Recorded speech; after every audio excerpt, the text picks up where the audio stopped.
I attended a friend's wedding. That's not all that important to the story. What is important is the best advice I received over that weekend. The day before the wedding, the bride hosted a brunch. I happened to sit next to her brother. He was telling me how he had just quit his high-paying sales job at a tech firm in San Francisco to move to the suburbs of Seattle so he could focus more time on his wife and family. Honestly, I was shocked. I knew the company he was working for at the time. They were huge, on the verge of an IPO in America's tech hub.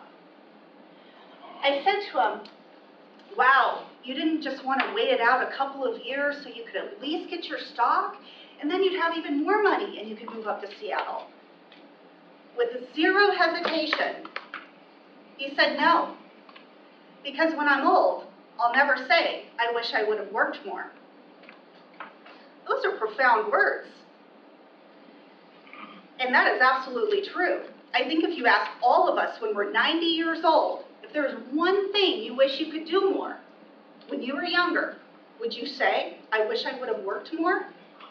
The answer is no.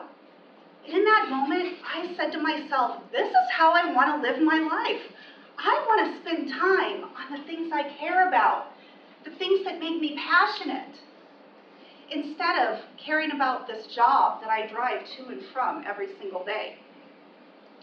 And so I did that for the next 5 years. Now, don't get me wrong, I was 31 at the time. I didn't exactly have the means to go on a big sabbatical or anything like that. I kept my job. I remained a responsible adult.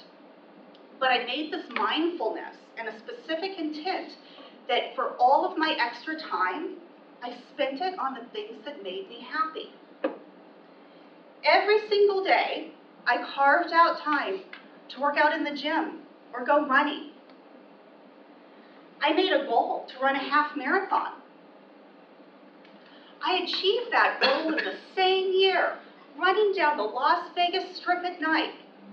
It was beautiful, an amazing experience I would have never even considered in years past. In that moment, I said, I want to run more half marathons, and I want to travel more to do it. Over the next couple of years, I ran races in Vancouver, British Columbia, Washington, D.C. I even trained with a race team that raised money for leukemia and lymphoma in San Diego. I raised over $4,000 myself alone for that cause. It felt great. I was truly spending the time on doing something that made me feel good.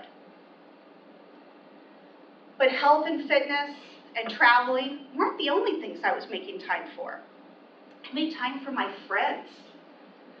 I met up all the time for happy hours, for brunches, music concerts. I was going out a lot. And you know what? I didn't feel bad about it.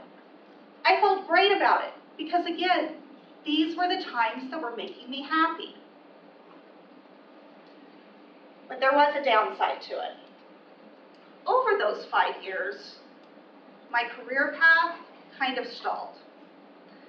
Like I said, it's not like I had quit my job or I wasn't being responsible and getting my work done.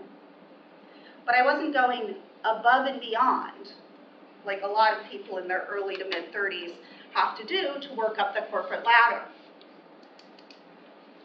So I had to make a decision. I was either going to continue to spend my time doing the things that I really loved or take it up a notch at work, which meant I was really going to have to take back some of that time and put it towards my job.